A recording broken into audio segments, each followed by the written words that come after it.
Hello बच्चों, क्या हाल चाल। आई होप आप बहुत ही मस्त होंगे, स्वस्थ होंगे और अपने स्टडी को बेहतरीन तरीके से आगे बढ़ा रहे होंगे। तो पहले बच्चों, पिछले वीडियो में आपको हम पढ़ा चुके हैं विद्युत अपघटनीय चालक का लक्षण में प्रतिरोध क्या होता है और चालकता क्या होता है। और आज हम लोग पढ़ेंगे विशिष्ट प्रतिरोध किसे कहते हैं। विशिष्ट प्रतिरोध किसे कहते हैं। तो आइए अपने इस टॉपिक को शुरू करते हैं। जो बच्चे वीडियो पर नए होंगे वीडियो को लाइक करिएगा, चैनल को सब्सक्राइब करिएगा और दोस्तों को शेयर जरूर करिएगा। आपके एक लाइक, एक शेयर और कमेंट से हमें भी मेहनत करने के लिए मोटिवेशन मिलता है। स्पेसिफिक रेजिस्टेंस ये हो जाता है, किसे कहते हैं। ठीक है भाई, चलिए देखिए विद्युत अपघटनीय सेल बनता कैसे है या चालक कैसे बनता है। तो अभी हम एक जार लेते हैं, इसमें दो इलेक्ट्रोड लगाते हैं, एक लगाते हैं एनोड और एक लगा देते हैं कैथोड। और इस जार में हमने भर दिया H2 वाटर और इसके साथ साथ कोई विद्युत अपघट्य पदार्थ NaCl भर सकते हो, आप KCl भी भर सकते हो, आपके ऊपर जो आपको इजली मिल जाए उसे आप इसमें भर सकते हो। इसे कहते हैं विद्युत अपघटनीय चालक। ठीक है, अब क्या होता है देखिए ध्यान से। तो विशिष्ट प्रतिरोध किसे कहते हैं। तो आपने पढ़ा है प्रतिरोध, तो आपको पता है किसी चालक का जो विद्युत अपघटनीय चालक होता है, जो प्रतिरोध होता है इसका अनुक्रमानुपाती होता है L के, अनुक्रमानुपाती होता है L के। और आपने ठोस चालक के लिए पढ़ा होगा कि L फॉर चालक की लंबाई, लेकिन यहां पर L जो है चालक की लंबाई नहीं है। यहां पर जो L होता है L जो होता है इलेक्ट्रोड के बीच की दूरी। L किसे कहते हैं, इलेक्ट्रोड के बीच की दूरी है, क्योंकि यह विद्युत अपघटनीय चालक है, ये ठोस चालक नहीं है। तो इलेक्ट्रोड के बीच की दूरी यही होगा, इसी दूरी को हम लोग क्या कहेंगे भाई, L कहते हैं। उसमें लंबाई होता है ठोस चालक में, उसमें L फॉर क्या होता है, लेंथ होता है ठोस चालक में, लेकिन यहां पर क्या है, इलेक्ट्रोड के बीच की दूरी।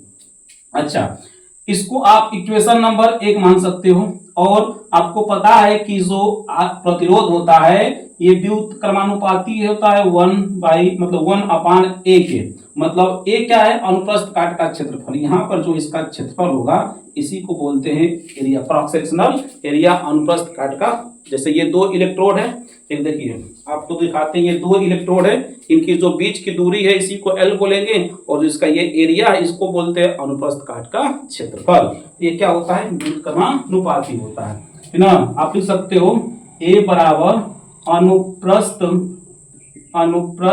काट का क्षेत्रफल। ठीक है, इसको इक्वेशन नंबर 1 मान लीजिए, इसको इक्वेशन नंबर 2 मान लीजिए।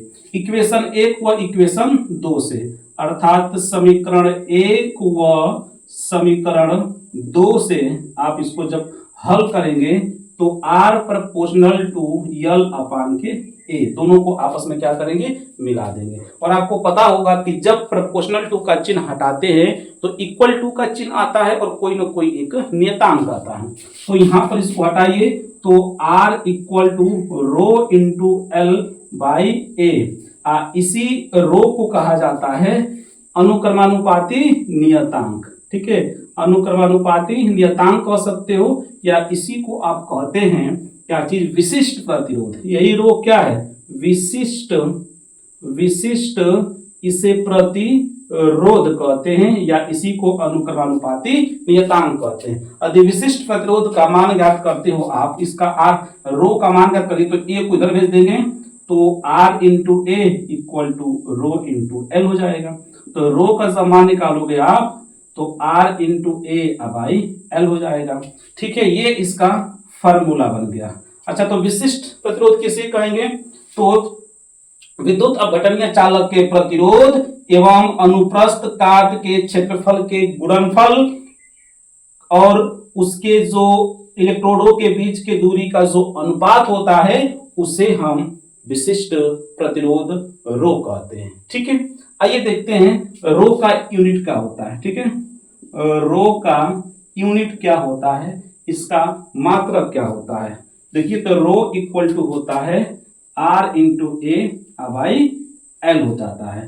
तो रो का जब यूनिट देखोगे तो R क्या है, प्रतिरोध है, प्रतिरोध का यूनिट क्या होता है ओम, इंटू ए क्या है एरिया है, तो एरिया का यूनिट क्या होता है मीटर स्क्वायर, बटे एल क्या है लंबाई है, दूरी है, इसका मतलब क्या हो जाएगा मीटर, मीटर से मीटर कैंसिल, तो क्या बचेगा ohm into metre, ohm into metre इसका यूनिट होगा। बट यहां पर आप मीटर का उपयोग नहीं करोगे क्योंकि जो ये सारी प्रक्रिया किसमें होती है एक जार में होती है। ठीक है, आप नोट कर सकते हो यह प्रक्रिया एक जार में संपन्न होती है, संपन्न होती है।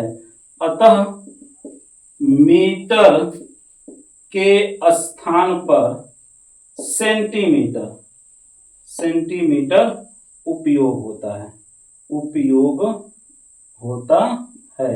अर्थात ये सारा जो प्रोसेस है भाई एक छोटे से जार में संपन्न होता है, इसीलिए एक मीटर बहुत बड़ी दूरी हो जाएगी छोटे से जार के लिए, इसीलिए यहां पर मीटर का उपयोग न करके आप सेंटीमीटर का उपयोग करो। जब भी आपको इसमें मात्रक देखने को मिलेगा तो मीटर मत लिखिएगा, क्या लिखिएगा सेंटीमीटर। इसका जो रियल मात्रक वास्तव में हो जाएगा ओम इंटू सेंटीमीटर।